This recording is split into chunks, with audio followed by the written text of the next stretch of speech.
Do you see a day where people are like, I'm tired of the Royal Oak? Do you see a day where people are tired of Apple? No. Look, don't shoot me. Yeah. I'm not saying that they're the Apple of watches, But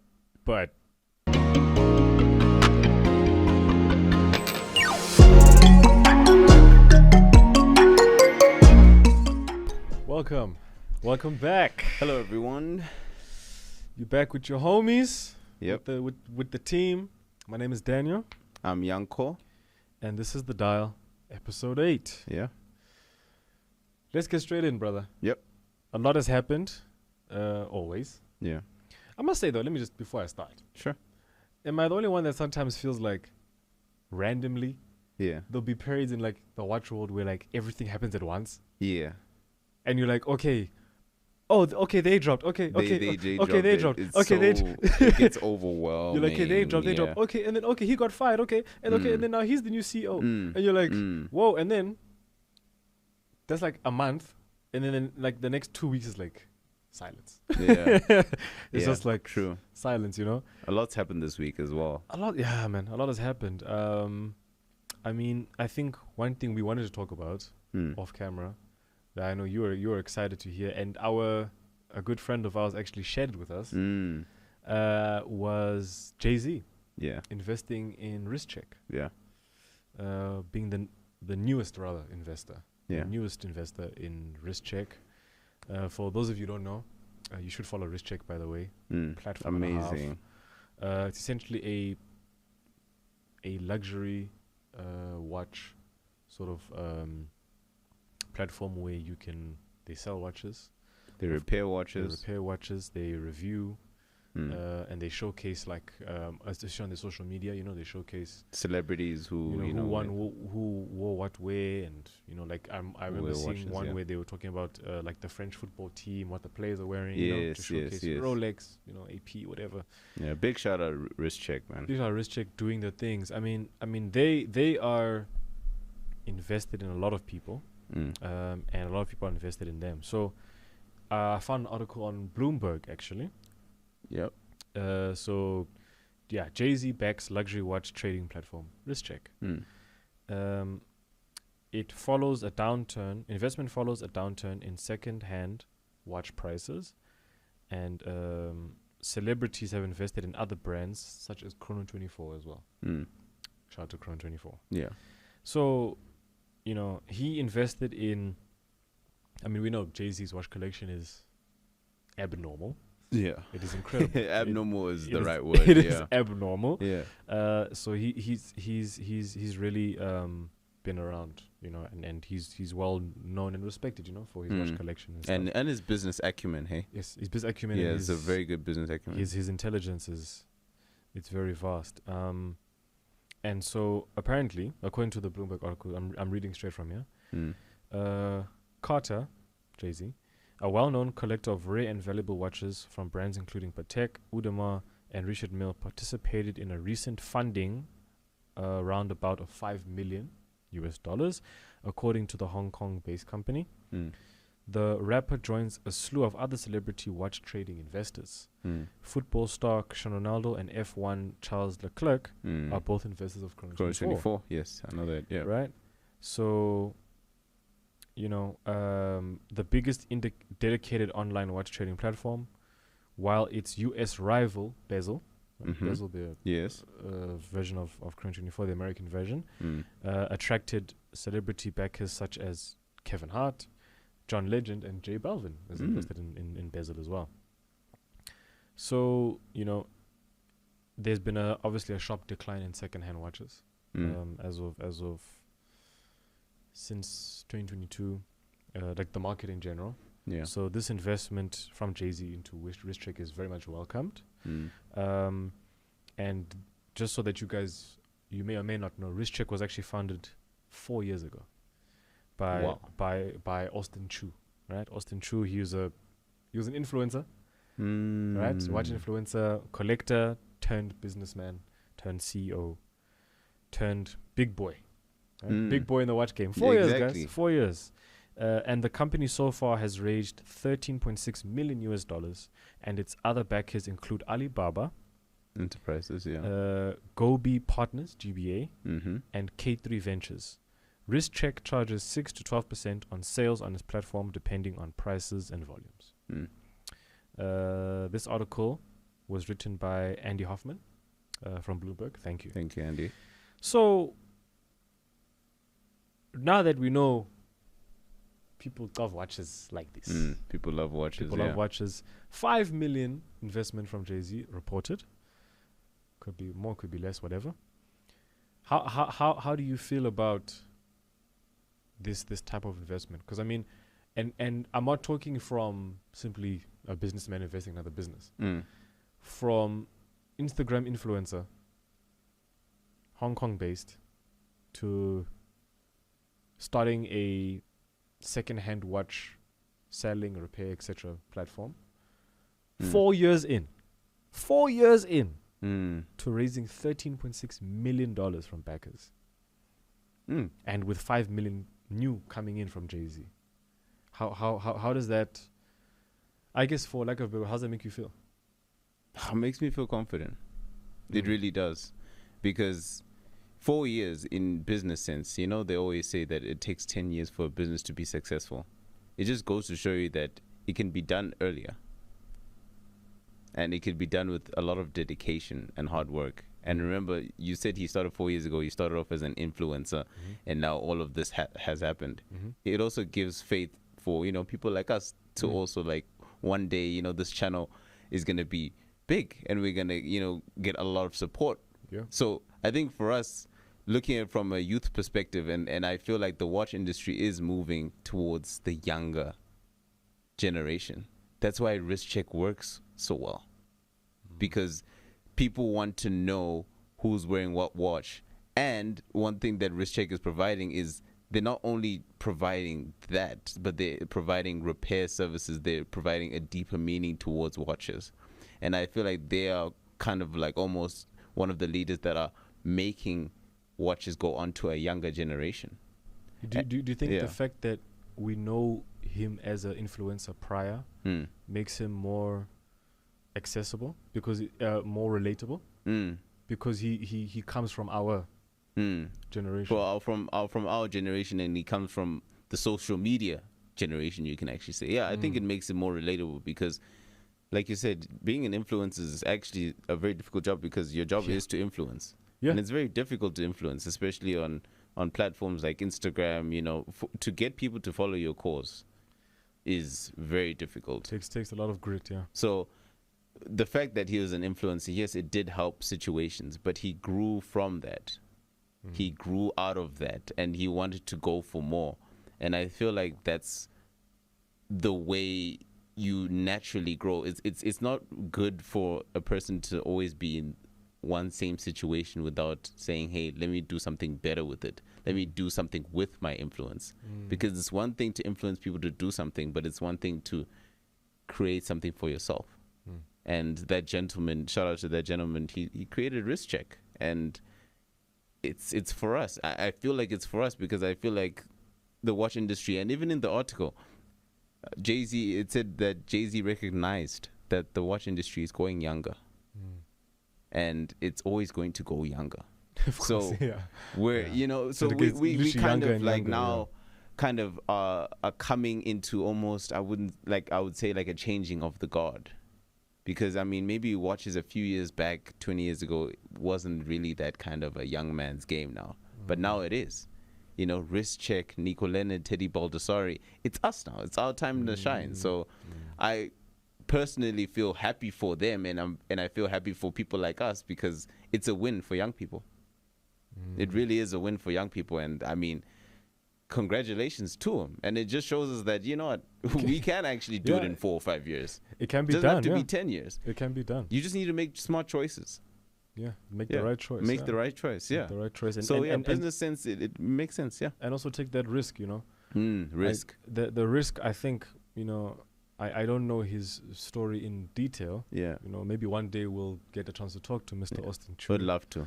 Just to, even off camera, just to meet him, just to understand, you know, how he was able to do this in a considerably short period space of of time, time, and to and you can see like he continues and will continue to grow exponentially. Like I can tell for him to convince the people he's already convinced and has worked with that his idea, his vision is successful and it will be successful. And I guess the proof is in the pudding, as they say. I can't wait to see what more he has in store for us, and like, going on Risk Check and like just being on the page, and it feels so inviting. Like, yeah, this is, and it's like, it's funny. For me, it was what was appealing to me rather for Risk Check was that how they present their content is how we digest this industry. That's how we digest it. How we wanted to see a Rolex, would go on Instagram, would go on social media, find the pictures, find the specs, whatever. You would never go to the Rolex website.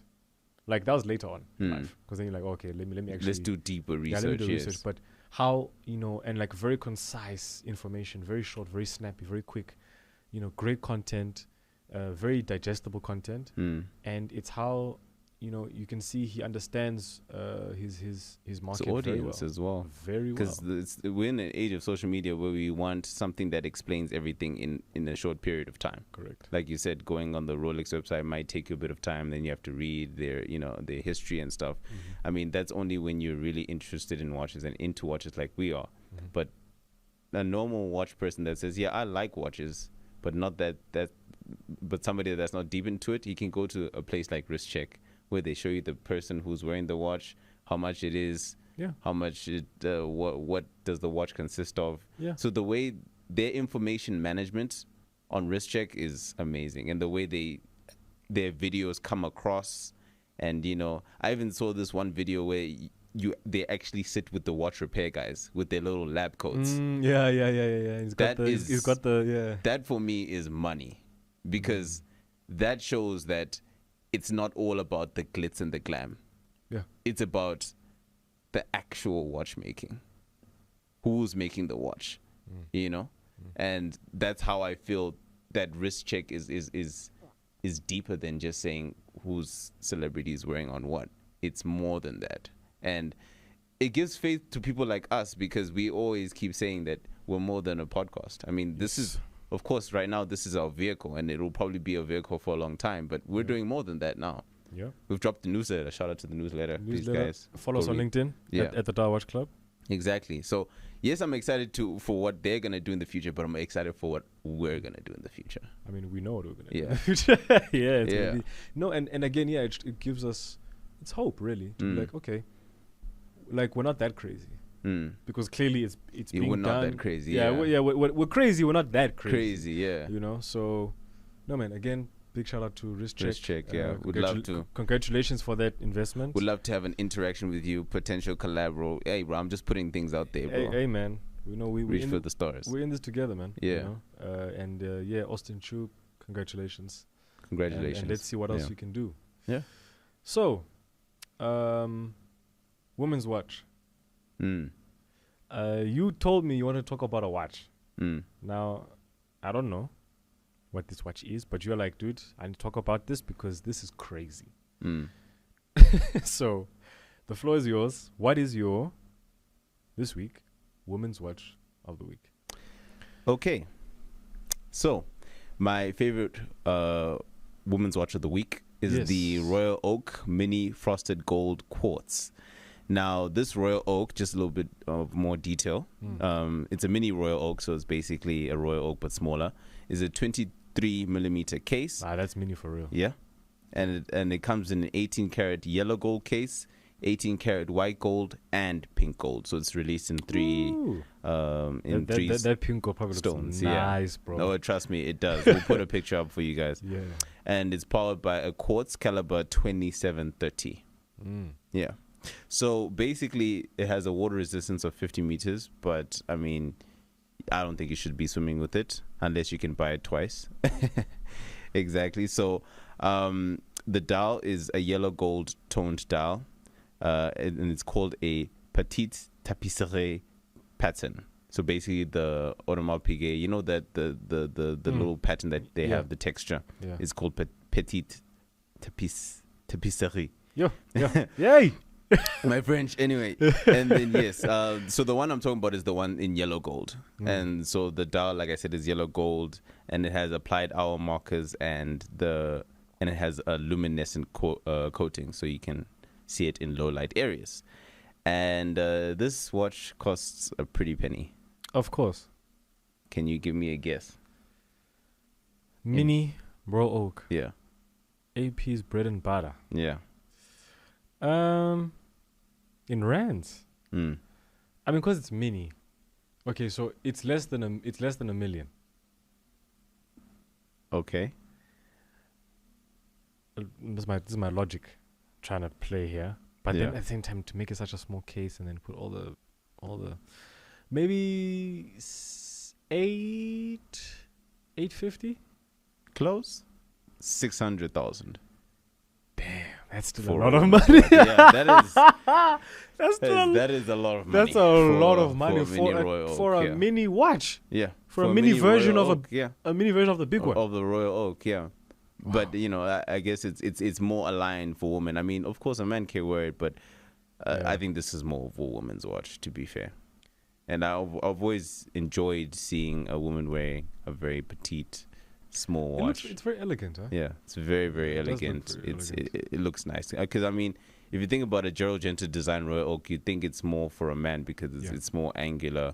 But the way they dressed it in the yellow gold, white gold, and pink gold, it's more feminine this time. Definitely the pink gold, yeah. Yeah. And I mean, what do you think? Let me ask you a question. What do you think about the Royal Oak, the Audemars Piguet Royal Oak? Do you think that will we ever get to a point where people start to like get tired of the Royal Oak? Like, okay, you've released so many versions. Is there anything else that you do? Or do you think Audemars Piguet are basically saying, if it's not broken, let's keep on going? Do you see a day where people are like, I'm tired of the Royal Oak? Do you see a day where people are tired of Apple? No. Look, don't shoot me. Yeah. I'm not saying that they're the Apple of watches. But I mean, Apple can release 15 of the same thing. So can AP. And the brand name already holds so much weight that people just want to have an AP, period. Because then it's Audemars Piguet. So, no, I don't think people get bored. I think when you're in the world and you're let's say you have one, you're probably not going to get another one. Because you're like, I have one. They release another one. Oh, I've got one. Okay, cool, fine. Unless it's maybe something that you really want. But then again, you already understand that the next AP drop is probably going to be a Royal Oak. But in a different configuration, different variation. Color, different gems, whatever. They'll rainbow it out like that last one. Terrible, by the way. I think it's a waste, personally. It's too flashy. But again, I guess, to be fair, that watch is not meant to be worn on a daily. It's a statement piece, conversation starter, the whole thing. We'll get back to conversation starters. But yeah, I think, look, I don't think people will get bored of AP. Royal Oak specifically, because so many people want that watch because it's a symbol of, again, success. You know, and people want to be, I've got a AP on my wrist. Are they going to stop? No. Is Apple going to stop making an iPhone? Never. Are they going to call it just the next number? Always. We move. Yeah.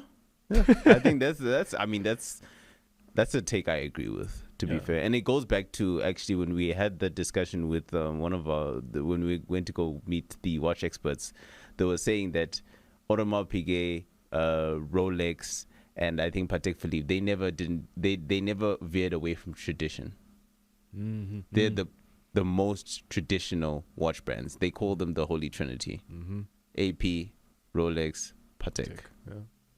So I don't think I see a day where Audemars will veer away from their tradition, which is the Royal Oak. And it's a Gerald Genter design, you know. Gerald Genter designed it. He's probably the most iconic designer of watches ever. why change that? Literally, why? There's no reason. It's tradition. It's tradition, and I think people flock to that tradition because it's that thing of like you have it on, you're like, oh my goodness, I've got a Royal Oak.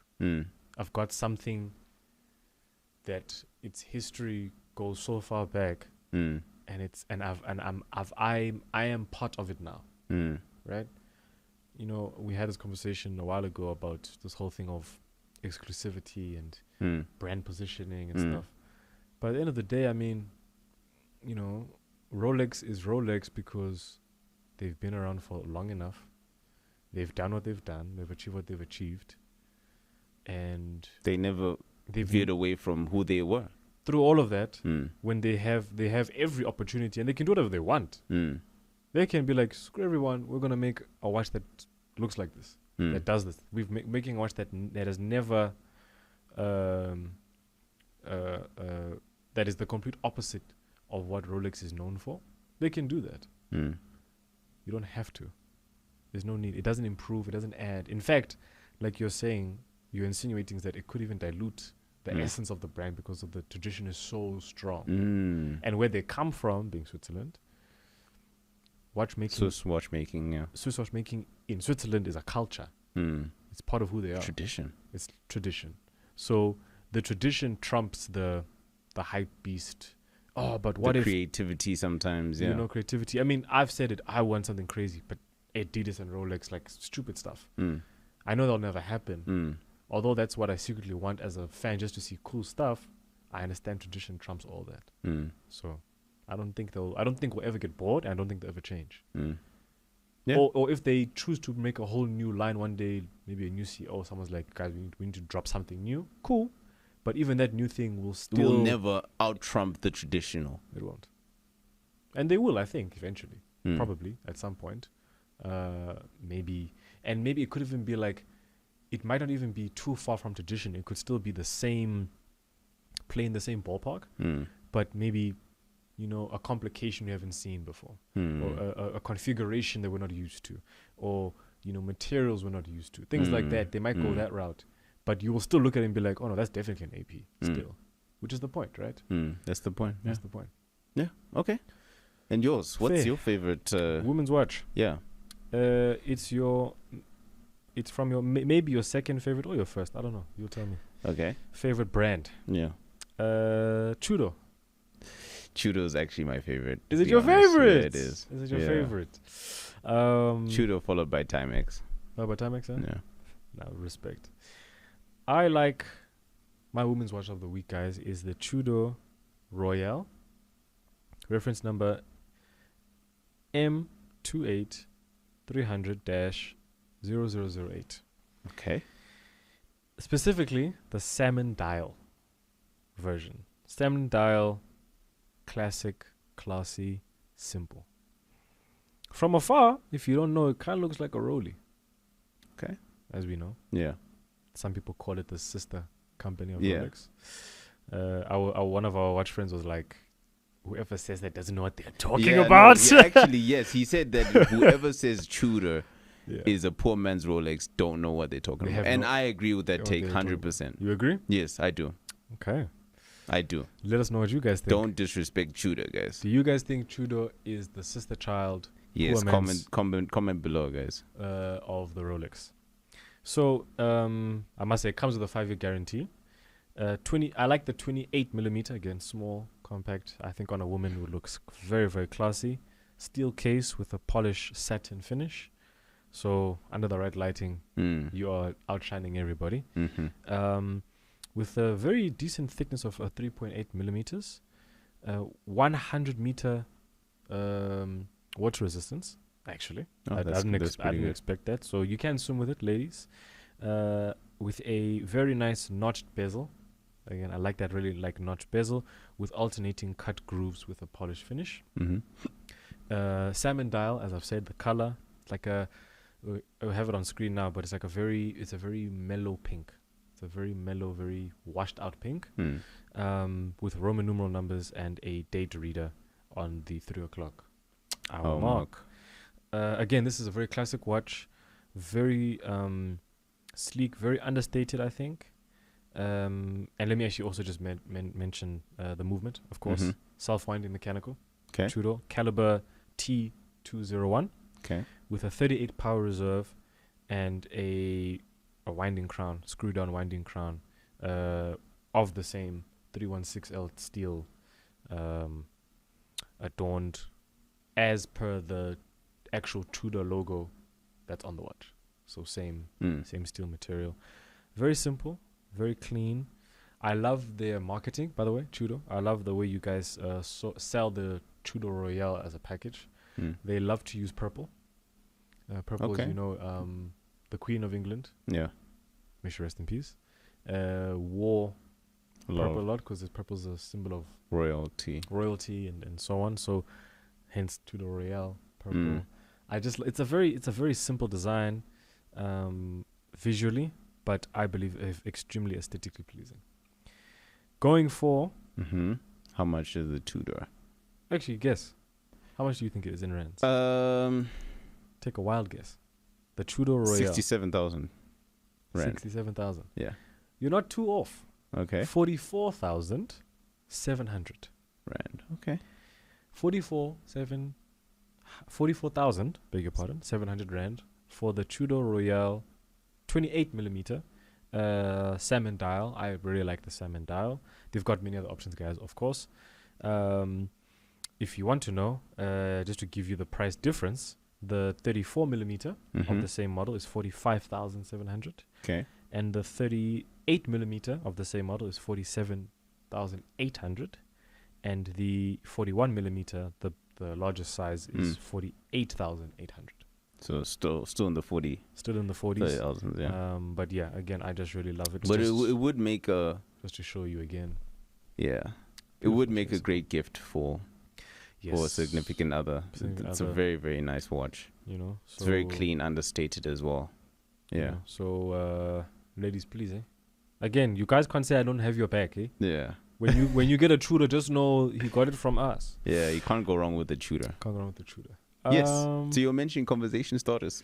Yes, the watch brand that some people love and some people hate, and some people seem to hate that I talk, Up in arms. and they seem to hate that I talk about them a lot. But Mm. they keep dropping cool stuff. Mm. Bugatti Tourbillon Jacob Co. The brand new Bugatti Tourbillon, as you know, Bugatti released a new car. Let us know if you like it or not. Beautiful looking car though. And My opinion. Yeah. Your opinion? I'm not sure about the fact that when you turn the steering wheel, the dash doesn't move. The dash doesn't move. I'm not sure about that personally, but hey, I understand I love the design, how they translated that into the new Jacob Co Bugatti Tourbillon. Conversation starter, because as we know, Tourbillon don't make watches, they make art pieces. They don't make functional pieces. I don't care what anybody tells me. Of course, it must tell the time. It must be accurate, yes. But that's not the purpose. The purpose of a Jacob Co is to walk into a room, people being like, what is that on your wrist? And they've done it again. How do you feel about the Jacob Co Tourbillon? The Tourbillon, for me, I feel like it's a piece of art more than it is a watch. And I think we always keep going back to that when we talk about Jacob Co. They produce more art pieces. I also feel like the Jacob Co Tourbillon watch is something that you need to have with the actual Bugatti. Yeah, you cannot have it and not own one. Yeah, I guess, I mean, they make it to go together, right? Exactly. Yeah. So they make it to go together, and I feel like it's probably only available for now, at least, to the people who have ordered the Bugatti Tourbillion. Yeah. And well, it's already sold out. It's already sold out. Yeah, of course, it's already sold out. So yeah, I think it's just a conversation. So like, ooh, what's that? You know, nothing more, nothing less. Would I wear that watch every day? No. It's not my type of avenue watch, but you have to appreciate the craftsmanship. I mean, just if you look at the watch, 16 cylinders. They made a replica of the V16 cylinder inside a watch, and when you press a button, it actually moves. Bro, so you actually have to appreciate the craftsmanship It takes a lot to make that. that it took. Takes a lot. Yeah. You know, even the power reserve is in a way of a fuel gauge. Yes. Yeah. And it looks. It's just a like nice touch. Yeah. And it looks just like how the rev count on Exactly. the actual car. Yeah. Exactly. And speaking of the Tourbillon, inside the actual Bugatti Tourbillon, did you know that when Mata Rimac took the team at Bugatti to a watch industry, and they actually toured a watch place. I'm not sure which place that they toured, but that's what influenced the Bugatti Tourbillon, because they went to a watch factory and they saw how watches were made and stuff. To get a different perspective. Exactly. And did you know that when you look inside the interior of a Bugatti, when you see the dashboard, you can actually see the little gears Yes. that give a homage to a tourbillon, because a tourbillon was an anti-gravity controlling machine. Yes. Because back in those days, a video to come, by the way, the history of the tourbillon. It's a fascinating video. So the way the tourbillon used to work was, it was an anti-gravity controlling machine, because gravity was an enemy to watches. So basically, the person who invented the tourbillon, which is Abraham Louis Breguet, he made the tourbillon so that it has more accuracy in telling the time. So when he invented that in 1801, I think, from there they kept on perfecting the tourbillon. And basically Bugatti took that and put it in their car. So it's very interesting that Bugatti bring the world of watches and the world of cars together into one thing. Yeah. Crazy, it's beautiful. Man. I mean, Bugatti will always make crazy watches, man. Yeah. I mean, cars, and Jacob Co make crazy watches. Yeah. I mean, again, collaboration, we expect, we know. Yeah. And we appreciate from a pure, again, I agree with you, I would never wear that watch. If I'm ever blessed with having a Bugatti, number one, and getting a Jacob Co Bugatti anything, I'm just putting it out there in public, you're never going to see me with that thing on. You're never going to see it me on. I'll have it in a very nice glass case, just right there, just next to the car. Just winding. If you were to ever, And then I'll, once upon a time when I'm feeling down, I'll just put it on and be like, damn. And then take it right off. Yeah, be like, damn. Put it back. Yeah. But no, I think, hey, man, these there are some watches that are just conversation starters, man, and nothing, like you said, work of art, nothing more, nothing less. And they definitely have a place, because at the end of the day, you can push the boundaries. For example, like Gégé Lecoutre with their new duometer. Guys, our article is out on that actual particular watch. It's on LinkedIn. Follow us, the Dow Watch Club, and how they're focusing on pushing the actual mechanics. I mean, like, how perfect can we make this? And sometimes you just need to, guys, you be like, listen, my watch works, bro, but it looks cool. Looks cool. It does cool stuff.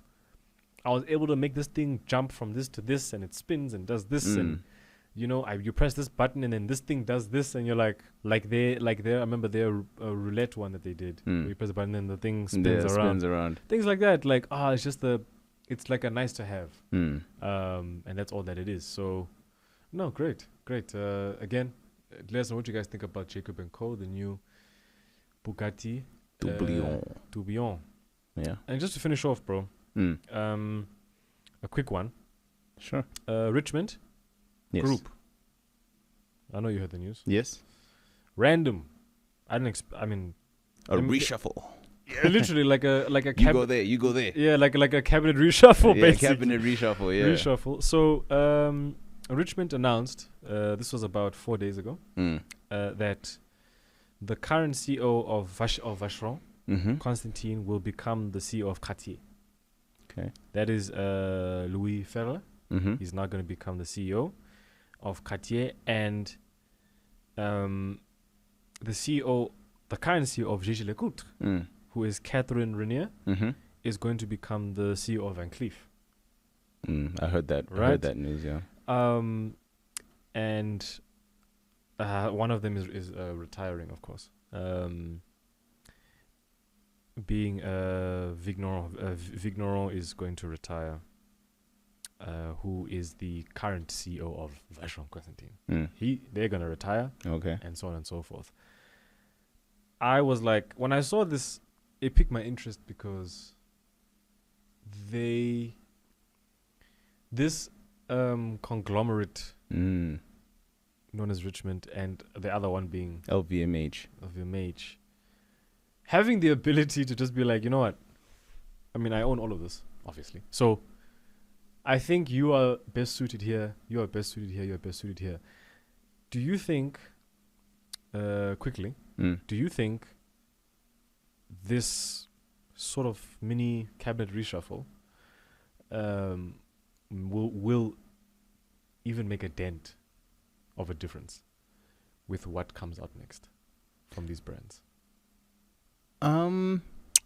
Yeah, I think there will definitely be a difference because every CEO, the way I think of it, comes with their own new ideas of implementing things and things like that. And it's almost like Julien Tonare, who was the CEO of Zenith, I believe, moving to the CEO of Tag. Yes, thank you. Yeah. So everyone will, of course, they have their new ideas, but I think it will only influence it in a good way. Okay. Because I feel like, again, at the end of the day, they're all under one conglomerate and they're working together to make their own brand shine. So it's kind of like siblings trying to be the best kid that they can be towards their parent, which is Richemont. So I feel like it's a good thing because now it'll push them to have new ideas. Like, say, for example, one CEO leaves, he had this idea, and the other CEO says, oh, I have this idea. Let's implement this. And it benefits us and people who love watches because we'll start to see different kind of watches, maybe different iterations that we've never seen. Like you said that there's going to be a new CEO of Cartier. Who knows? There might be a different iteration of Cartier Santos, Dumont. Who knows? But I feel like as long as they stay within the same house, I think nothing will really change, but it'll only go up. I only see it going up, to be honest. Yeah. What do you think about it, though? I think the same. I think any change of an organization as big as Richemont, as big as they are, and then individual brands. I mean, Cartier is Cartier. I mean, Vacheron makes some of the most beautiful timepieces you'll ever see. I think these CEOs, because I think also like they're in the same family, as you've said, and they're all like siblings, they already know what's been done. They know what's expected. They know what, I guess, where you can't go or where no one has gone before. And hopefully, I'm always a sucker for collaborations and cool stuff. Hopefully they take a leap, man. But like you're saying, they have that platform because maybe, I mean, I don't think you'll be the CEO of any of those brands if you weren't trusted. So if you're trusted with that brand and you are given the opportunity to make those choices, I can only hope for great choices to be made. And like you're saying, it could be a crazy jump where we see a whole new Cartier completely, which would be awesome, or just smaller variations of what we are used to. Of course, I hope for the former, but we'll only wait and see. I just want to get your opinion, something light. Just to end off this episode. Guys, that's been us, The Dial. Yanko, Daniel. Yep. Don't forget to subscribe, like, comment, share it. If you just want to say hi, we'll say hi back. We're not scared. Don't be shy.